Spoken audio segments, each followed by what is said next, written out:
Guys, look what just showed up today. So I was contacted a few months back by a gentleman about restoring this set. It's a Philco 491040 from 1949. It's what they call a consolette. It's not quite a console TV, it's not a tabletop TV. It's sort of both. The legs are not removable. It's a cool design. It's actually one of my favorites. I know a lot of people think it looks dorky or dopey or silly. I like it.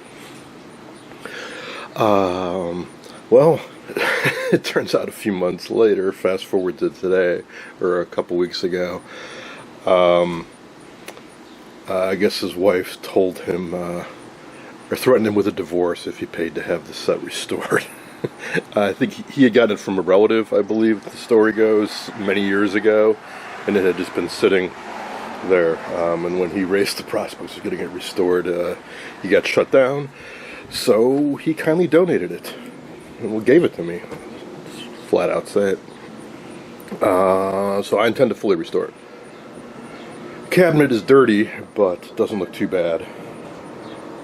Definitely try to touch it up rather than refinish it.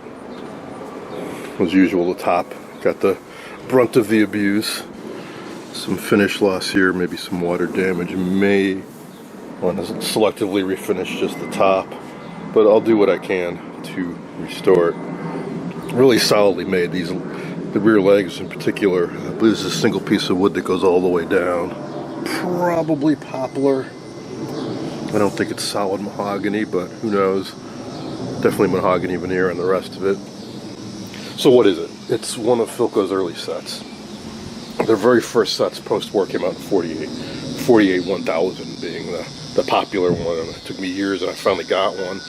This has essentially the same chassis, even though it's from 49. It wasn't until 50 when they totally revamped and redesigned all their chassis. For 48, 49, they basically all use the same chassis, which is sitting right over here. And it's a goofy design. I shouldn't say goofy, it's primitive. It has elements of their pre-war sets, which I don't think were ever sold commercially, but they did make some pre-war sets. Somewhat odd construction, a really goofy tuner.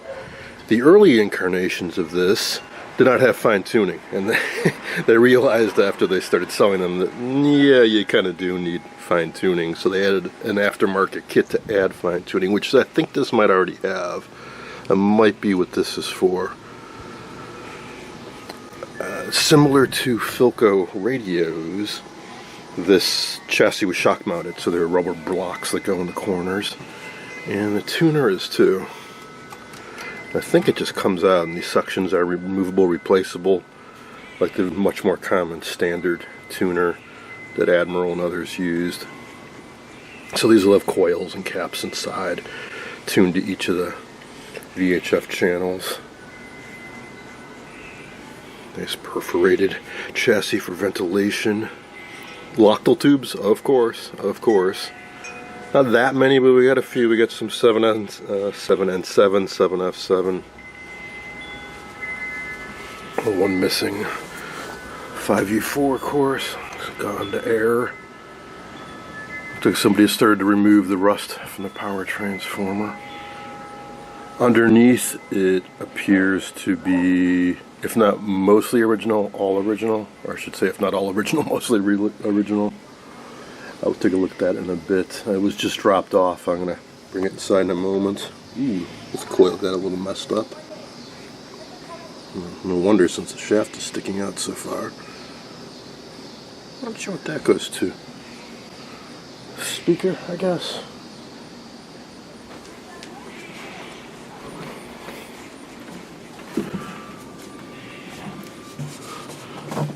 For this being so large a cabinet, it has a rather small flange speaker. Yeah, that's what that plug, that's what goes in there, the speaker. Do have the back, do have all the knobs. So let's get this inside before anything happens to it.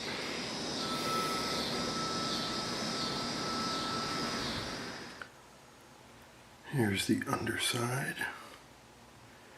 Got sort of a bumblebee and paper caps. Oh wow, that with coil is quite a monster. Definitely hope that's not damaged. These are a bit of a bear to work on, as you might imagine. End up being an early design. They are quirky, I've heard. I have not restored one personally. I just read about others working on them. So that should be quite the fun project. But of course, as you know, if you've been watching my channel, I have a bunch of other stuff to finish first. So got a bunch of sets in here that are nearly done. I gotta finish all of them and some others before I can even think about this. But for now, I'm gonna put it all back together. The picture tube is just like the newer Philco I've been working on, where it's mounted with sort of a harness and the yoke, and it mounts to the cabinet. It's it's right there. So I'm going to reinstall that and the chassis, put all the knobs on it and everything, and then we'll take one last look at it all back together. Really look forward to working on it.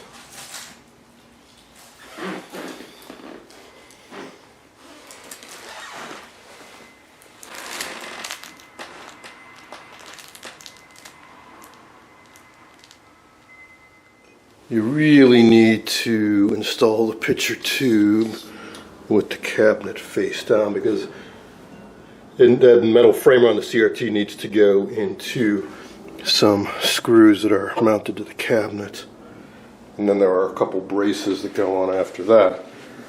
And luckily, I do have another one of these that I got, 15 years ago or so. I wasn't sure if I showed it on my channel or not, but I got a comment already about, hey, don't you already have one? So maybe I did. That one was a mess. Came out of the basement of an antique shop that was closing down. I had to re-veneer the top. I did not the greatest job refinishing it, and I never touched the electronics. So, at any rate, I have reference photos, so I know how to put it back together. And in particular, I know that that goes down, which makes sense because this plugs into the chassis. If you're wondering, hey, what goes there? Looks like there's a tube missing. That's where that plugs in. So it's nice that you can pull that out, and then this is removed from the system. Doesn't make it so nice when it comes to working on it, because you kind of need that stuff, like the yoke. At any rate, we'll get to that when we get to it. But for now, put that down. I did get a little box of some hardware. See, these are the mushed out old chassis mounts. Just rubber's just gone, but we do have some nuts, and I already checked, and these do fit, so I think we're all right there. Well, yeah, while we got it down here, another thing of note, the tubes for the tuner are mounted upside down, and there's a little access port to get to them. Alrighty, piece of cake. I do have the original back, which is a nice treat. I'm missing it from my other set. Alright, a couple last things. I'll put the back on, and let's see about cleaning up that horror show on the front here. Easy to do because there's a screw down below there and there. You take those off, and the front just comes off like a picture frame for easy cleaning, so we can clean all that off. So I got sprayed by some mud or something, and then I'll pop on what knobs we have. Somebody asked me, does this have channel 1? Yeah, kind of, sort of. So here's the deal. Like Motorola and a few other early sets, they knew no broadcast market was going to have all 12 or 13 channels used. So they staggered it.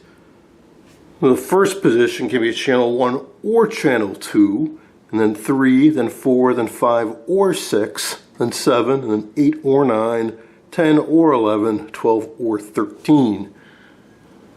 So depending on where this dealership was located, they would set those up for you so you wouldn't have to constantly skip over unused channels. So yes, it has the capability to receive channel 1. I doubt it's set for channel 1 because really there was no commercially licensed station that ever used channel 1. It was reassigned before TV really became a thing. Boy, see this, this set's pretty dirty too. All that aside, the decals are in good shape. There's decals down here, so I would definitely endeavor to spruce this up. Nice thing is with this being a separate piece, if I wanted to refinish this, that's easy. But really it's the top that's got some issues. Alright, 2 little screws have been removed, so as memory serves,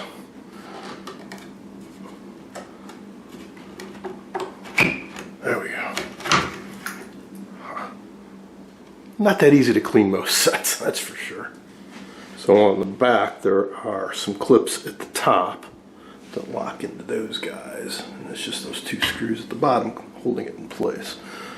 So now we can go to town cleaning this. Safety glass comes off from the front. We can scrub all this down and vacuum out the crud in there. And these are the heads of those bolts that hold the picture tube in place. Very solidly made, like most early sets.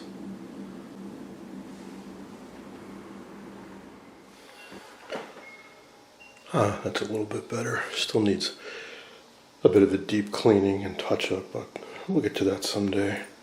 And I put on as many of the correct knobs as we have. It turns out we're just missing one, and realize this is an early revision. There's no fine tuning. Later they added an extra control somewhere around here, and I believe there was an aftermarket kit where you'd have to drill a hole in the cabinet or something like that and had a fine tuning control. So I know it's not for everybody. It's a little clunky, ugly, funky looking, but I really like it. I like it because they did it their own way. That's it for now. Hope you enjoyed this look. A Philco 491040.